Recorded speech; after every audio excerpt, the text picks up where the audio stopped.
అందరికీ జై భీమ్. నేను Rajesh Mahasena. Welcome to Mahasena media. కూర్చోండమ్మా.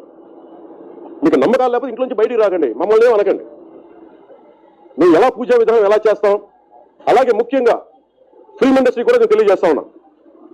దీని మీద మీరు మాట్లాడితే మద్దతుగా మాట్లాడండి, లేదంటే మౌనంగా కూర్చోండి. అంతేగాని మీ మాధ్యమాల ద్వారా అపహాస్యం చేస్తే మటుకు ప్రజలు మిమ్మల్ని ఎవరు క్షమించరు.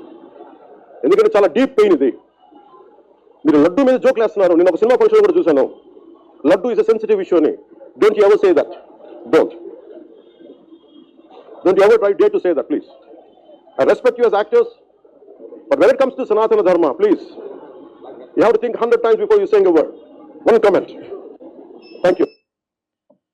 పవన్ కళ్యాణ్ గారికి కూడా కోపం వచ్చింది కూడా న్యాయంగానే అనిపించిందండి నాకు. ఎందుకంటే నిన్న జరిగింది అనుకుంటా, కార్తీక్ గారిది ఏదో సినిమా రిలీజ్ అవుతుంది, సూర్య గారి తమ్ముడు. ఆయన అక్కడ ఒక ఎందుకు మొదలైందో టాపిక్ మొదలైందండి. అక్కడ ఈవిడ వచ్చింది, ఎవరి యాంకర్ వచ్చింది, లడ్డు కావాలని ఆయన లడ్డు అంటుంది యాంకర్. అసలు ఆ లడ్డు టాపిక్ ఆవిడ ఎందుకు తీసుకొచ్చిందో తెలీదు.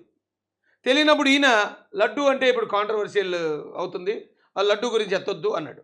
అంటే నవ్వుతూ అన్నాడు, కానీ చెప్పిన మాట మంచిదే, కరెక్ట్గానే చెప్పాడు. ఇప్పుడు ఆ లడ్డు మీద ఏం జోకులు వేయొద్దు అని చెప్పాడు ఆయన. కానీ అది కాంట్రవర్సీ అవుతుందని ఆయన నవ్వుతూ మాట్లాడడం వల్ల అదేమవుతుందంటే ఇప్పుడు ఆల్రెడీ బాధలో ఉన్న హిందూస్కి ఏంటి కామెడీ చేసుకుంటున్నారు ఏంటి, వీళ్ళు ఇదేదో టాపిక్ డిస్కషన్ టాపిక్గా పెడుతున్నారేంటి, మేము అంత బాధలో ఉన్నాం కదా, ఈ బాధని వాళ్ళు ఎందుకు గౌరవించరు అనే బాధ పవన్ కళ్యాణ్ గారికి వచ్చింది. ఆయన మాట్లాడిన మాటలో తప్పు లేకపోయినా ఆ సందర్భం, ఆ నవ్వు కాస్త అపార్థం చేసుకునేలా ఉందండి.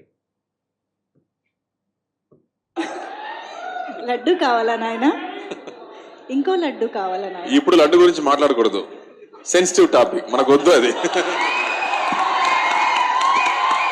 ఆయన మాట్లాడినది కరెక్టే. ఇప్పుడు అంటే కొంచెం జోవియల్గా చెప్పారు, కానీ యాక్చువల్గా అదే కార్తీక్ గారు ఇప్పుడు లడ్డు గురించి మాట్లాడొద్దండి, అది కరెక్ట్ కాదు అంటే అయిపోను.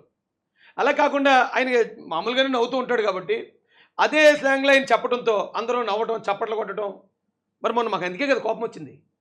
అంబేద్కర్ గారి ఫ్లెక్స్ ఒక లడ్డు ఉంటే పక్కన పెట్టడం ఒక ఎత్తు, కానీ దాన్ని RRR గారు వెళ్ళి ఇలాగ ఊపేసి ఇంకొకరు ఏమో చప్పట్లు కొట్టేసి ఆడేమో లాగేసి కిందకి లాగే, అరే అంత అగౌరవపరుస్తున్నారేంటి, మేము చాలా రెస్పెక్ట్ ఇస్తాం అన్న దగ్గర మా బాధ స్టార్ట్ అయింది.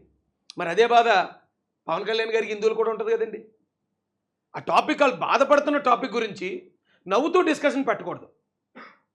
మీరు చెప్పిన వాడు కరెక్టే, మీరు మంచిగానే మాట్లాడారు కార్తీక్ గారు, మీరేమీ ఎక్కడ తప్పుగా మాట్లాడలేదు, విమర్శించలేదు, హేళన చేయలేదు.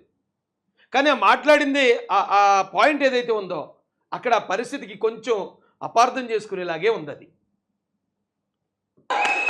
ఓకే, మోతీచూర్ లడ్డు తెప్పిస్తాం మేము మీకోసం. అప్పుడన్నా అమ్మాయి వదిలేచ్చు కదండి, ఆయన ఆల్రెడీ చెప్పాడు. ముందు అసలు లడ్డు కూడా మొదలుపెట్టిందే ఆ యాంకర్ అమ్మాయి మొదలుపెట్టింది. వద్దు, ఇది ఇప్పుడు కాంట్రవర్సీ కదా, ఇప్పుడు దాని గురించి మాట్లాడొద్దని చెప్పినప్పుడు అన్న వదిలేయటం మానేసి మోతీచూర్ లడ్డు కావాలా, తొక్కుడు లడ్డు కావాలా, బందర్ లడ్డు అవసరం అండి ఇది. మరి అలా మాడితే మండదండి ఆల్రెడీ కోపంలో ఉన్న వాళ్ళకి.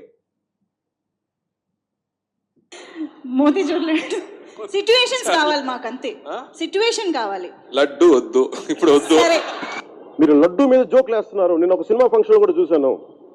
Laddu is a sensitive issue అని. పవన్ కళ్యాణ్ గారికి ఆ కోపం రావటం, కార్తీక్ గారి లడ్డు టాపిక్ మీద కోపం రావటం కూడా న్యాయమే. ఆ సందర్భంలో ఆయన అలా స్పందించడం అనేది ఖచ్చితంగా ఆయన బాధని మనం అందరం అర్థం చేసుకోవాల్సిందే. అయితే కార్తీక్ గారు సారీ చెప్పారు. వీళ్ళు ఎలాగైనా చాలా మంచి మనుషులండి, కార్తీక్ గారు కానీ అలాగే సూర్య గారు కానీ. వాళ్ళు కూడా చాలా మంచి వ్యక్తిత్వం, 10 మందికి సాయపడే వ్యక్తులు, చాలామంది పిల్లల్ని చదివిస్తారట, వీళ్ళు చాలామందికి సాయం చేస్తారట, మంచి ఫ్యామిలీ. వీళ్ళు చెప్పారు, dear Pawan Kalyan sir, with deep respect to you, I apologise for any unintended misunderstanding caused. As a humble devotee of Lord Venkateswara, I always hold our traditions dear, best regards. నేను ఒకవేళ మాట్లాడింది అది అపార్థం చేసుకునేలా ఉంటే, అంటే నాకు అర్థం గారు చెప్తున్నాను, నేనేం పెద్ద ఇంగ్లీష్ ప్రొఫెసర్ని కాదు, కానీ నేను కూడా వెంకటేశ్వర స్వామి భక్తుడిని అని చెప్పాడు ఆయన. నేను చాలా పెద్ద డివోటీని, పెద్ద భక్తుడిని. నేను మిమ్మల్ని అపాలజీ అడుగుతున్నాను, అంటే మిమ్మల్ని క్షమించమని అడుగుతున్నాను. పవన్ కళ్యాణ్ గారికైనా చాలా హార్ట్ఫుల్గా క్షమాపణ అయితే చెప్పాడండి. కాబట్టి కార్తీక్ గారిని కూడా ఎవరు విభేదించొద్దు, ఆయన మీద కూడా ఎవరు ఆగ్రహం పెంచుకోవద్దు. ఎందుకంటే మంచి వ్యక్తులు, వాళ్ళు కూడా హిందువులే, వాళ్ళు కూడా మంచి వ్యక్తులే, 10 మందికి సాయం చేసేవాళ్ళే. పవన్ కళ్యాణ్ గారిలాగే, నారా చంద్రబాబు నాయుడు గారిలాగా, శిఖరంలా నారా చంద్రబాబు నాయుడు గారు ఈ సమయంలో అటు ముస్లింల్ని ఇటు క్రైస్తవుల సంక్షేమం గురించి ఆలోచించిన గొప్ప వ్యక్తిత్వం. ఇక్కడున్న అంటే హిందూ సోదరులకి వాళ్ళ మీద ఏ విధమైన ద్వేషభావం కలగకుండా ఇప్పుడు జరుగుతున్న విషయాలకి వాళ్ళకి ఏం సంబంధం లేదు. గవర్నమెంట్ మీరేం ఆందోళన పడొద్దు, గవర్నమెంట్ మీకోసం కూడా మీ సంక్షేమం కోసం కూడా మేము ఆలోచిస్తున్నామని వాళ్ళకి కల్పించిన ధైర్యం, నిజంగా ఇంత హుందా కలిగిన వ్యక్తులు నాయకులకి రాష్ట్రంలో ఉండటం చాలామంది మైనార్టీలకి తక్కువ కులాలు అనబడుతున్న వాళ్ళకి కూడా ఎంతో అండగా ఉందండి.